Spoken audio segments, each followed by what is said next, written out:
आइए सुनते हैं रॉबर्ट कियोसाकी की यह किताब, rich dad's guide to investing. पैसे कमाना कौन नहीं चाहता।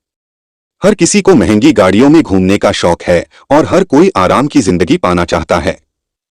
लेकिन जब बात आती है कि किस तरह से वह ज्यादा पैसे कमा सकता है, तो ज्यादातर लोग अमीरों की नकल करने लगते हैं। वे खुद का बिजनेस शुरू करते हैं या फिर इन्वेस्टमेंट करना शुरू कर देते हैं। लेकिन बिना सही जानकारी के कोई भी व्यक्ति किसी भी जगह कामयाब नहीं हो सकता।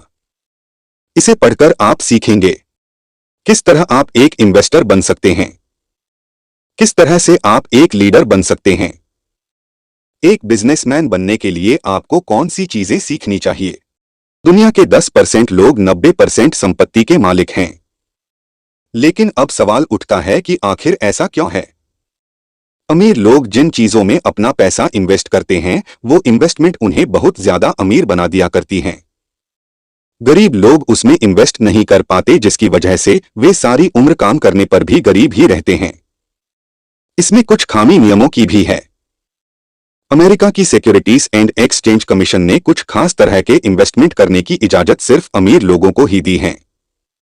वे लोग जो एक साल में $20,000 कमाते हैं या जिनके पास $10 लाख की संपत्ति है, वही इस तरह के इन्वेस्टमेंट कर सकते हैं। इस तरह के इन्वेस्टमेंट में फायदे बहुत ज्यादा होते हैं, लेकिन साथ में रिस्क भी बहुत ज्यादा होते हैं। इसलिए सरकार ने गरीब लोगों को और गरीब ना बनने से रोकने के लिए इस तरह के नियम लगाए हैं। लेकिन यही वो नियम हैं जो गरीबों को अमीर बनने से रोकती हैं। तो एक गरीब व्यक्ति अमीर बनने के लिए क्या कर सकता है। अमीर बनने के लिए सबसे पहले आपको अपने दिमाग से कुछ वहम निकालने होंगे। आज ज्यादातर लोग इसलिए गरीब नहीं हैं क्योंकि उन्हें सही सलाह नहीं मिल रही है, वे गरीब इसलिए हैं क्योंकि उन्हें गलत सलाह मिल रही है। एग्जाम्पल के लिए आपने सुना होगा कि स्कूल जाओ, अच्छे नंबर लाओ और नौकरी करो। लेकिन क्या आपको एक भी ऐसे व्यक्ति का नाम पता है जो नौकरी करके अमीर बना हो। सरकार के नियम कुछ इस तरह के हैं कि एक व्यक्ति नौकरी करते हुए कभी अमीर नहीं बन सकता। एक कर्मचारी सबसे पहले अपने पैसे कमाता है, फिर टैक्स भरता है और जो उसके पास बचता है उसमें अपनी जिंदगी बिताता है। दूसरी तरफ एक बिजनेसमैन सबसे पहले पैसे कमाता है, उसे इन्वेस्ट करता है और फिर जो उसके पास बचता है उस पर टैक्स देता है। एग्जाम्पल के लिए अगर आपको 10 लाख रुपए बचाने हैं तो सबसे पहले आपको 20 लाख कमाने होंगे, 5 लाख टैक्स भरना होगा, 5 लाख अपने खर्चे के लिए निकालने होंगे, फिर आपके पास 10 लाख रुपए होंगे। इसके अलावा इन्फ्लेशन की वजह से आपके कमाए गए पैसों की कीमत समय के साथ कम होती जा रही है। एक और वजह यह है कि आज के वक्त में बिजनेस से ज्यादा खतरा नौकरी में है। चाहे जो हो, एक कर्मचारी को ही हमेशा नुकसान सहना होगा। अगर कंपनी स्टॉक मार्केट में नीचे जा रही है तो वह अपने कुछ कर्मचारियों को निकाल देती है, जिससे वो फिर से ऊपर आ जाती है। इसमें फायदा इन्वेस्टर का होता है। आज के वक्त में नौकरी में बिल्कुल भी सुरक्षा नहीं है, क्योंकि यहां पर आपके हाथ में कुछ भी नहीं होता। जब आपके बॉस को आपसे काम नहीं रहेगा तो वह आपको निकाल देगा। अमीर बनने के लिए सबसे पहले आपको जानकारी हासिल करनी चाहिए। हर व्यक्ति यह जानता है कि अगर उसे तैरना नहीं आता तो उसे पानी में नहीं कूदना चाहिए। लेकिन पैसों के मामले में बहुत से लोग इस बात को भूल जाते हैं। वे बिना कुछ जाने स्टॉक मार्केट में अपना पैसा लगाने लगते हैं या खुद का बिजनेस शुरू करने निकल पड़ते हैं। इसलिए वे नाकाम हो जाते हैं।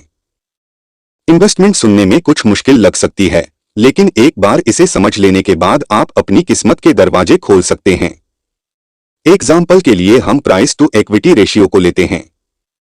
इसका मतलब होता है कि किसी जगह पर अपना पैसा इन्वेस्ट करने के बाद आपको कितने समय में अपना सारा पैसा वापस मिल जाएगा। अगर आप किसी कंपनी में 1 करोड़ रुपया लगाते हैं और उस इन्वेस्टमेंट पर आपको 20,000 रुपए हर महीने के मिलते हैं, तो इस हिसाब से कम 22 साल के बाद आपको 1 करोड़ वापस मिल जाएगा और अब आप उससे फायदा कमा सकते हैं। यह इन्वेस्टमेंट फायदे का नहीं है, क्योंकि 22 साल बहुत ज्यादा समय होता है और इस बात का कोई भरोसा भी नहीं है कि वो कंपनी बैंकरप्ट नहीं होगी या स्टॉक मार्केट के हालात हमेशा ऐसे ही रहेंगे। इसके बाद आपको यह जानना होगा कि एसेट और लायबिलिटी क्या होती है। एसेट का मतलब वो चीजें जहां पर पैसे लगाने से आपको बाद में बहुत सारा पैसा वापस मिलता है, और लायबिलिटी का मतलब वो चीजें जो समय समय पर आपकी जेब से पैसे निकाल कर ले जा रही हैं। इस हिसाब से आपका घर, आपकी गाड़ी, आपका मोबाइल, यह सब लायबिलिटी है। इन चीजों को तब तक मत खरीदिए जब तक आप अमीर नहीं हो जाते और अपना पैसा एसेट खरीदने में लगाइए।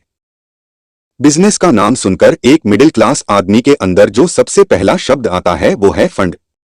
उसे लगता है कि उसके पास इतना पैसा या समय है ही नहीं कि वो खुद का बिजनेस शुरू कर सके। वो सारा दिन किसी दूसरी कंपनी में काम करता है ताकि वो अपने घर के खर्च चला सके, तो आखिर वो एक बिजनेस की शुरुआत कैसे करे? आप अपने बिजनेस की शुरुआत पार्ट टाइम में कर सकते हैं। हर बिजनेस को शुरू करने के लिए पैसों की जरूरत नहीं होती है। बहुत से लोगों ने अपना बिजनेस पार्ट टाइम में शुरू किया था। माइकल डेल ने डेल कंपनी की शुरुआत तब की थी जब वो एक यूनिवर्सिटी में पढ़ रहे थे।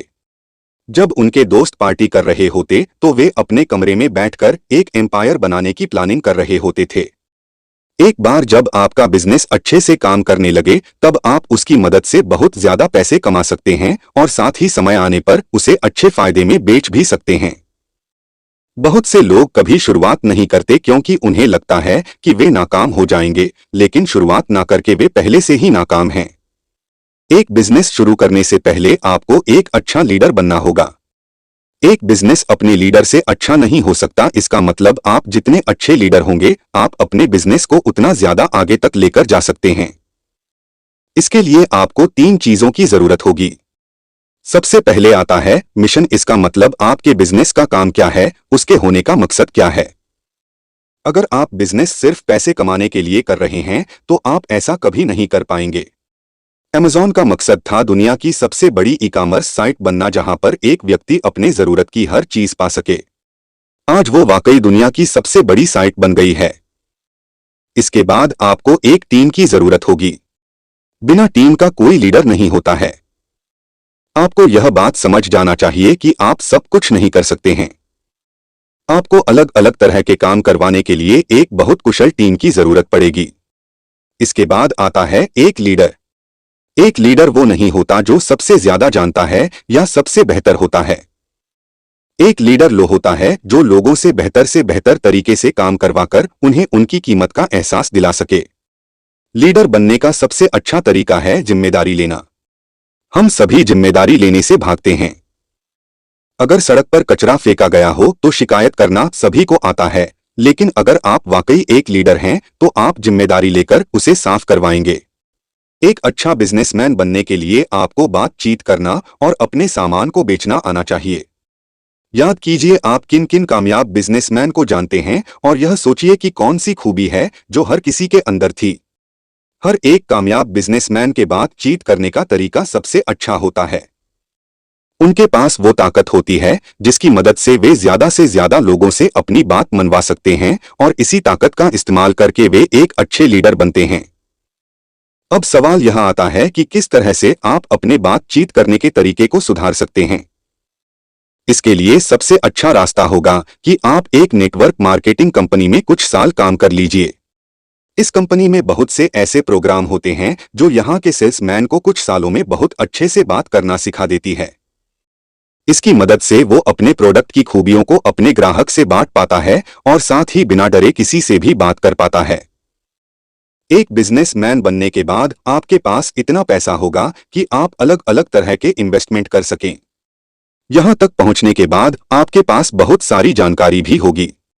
इस जानकारी को इस्तेमाल करके आप या तो अपने बिजनेस को आगे लेकर जा सकते हैं या फिर एक सोफिस्टिकेटेड इन्वेस्टर बन सकते हैं। एक अमीर आदमी पैसे कमाने के बाद सबसे पहले उसे अलग अलग जगह पर इन्वेस्ट करता है ताकि उसे पैसों के लिए काम ना करना हो।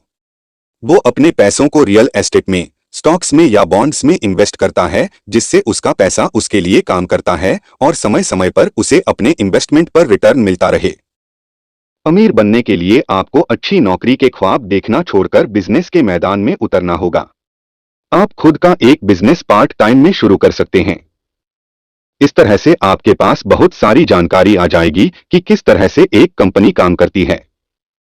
इसके बाद उस जानकारी का इस्तेमाल करके आप अलग अलग जगहों पर इन्वेस्ट कर सकते हैं।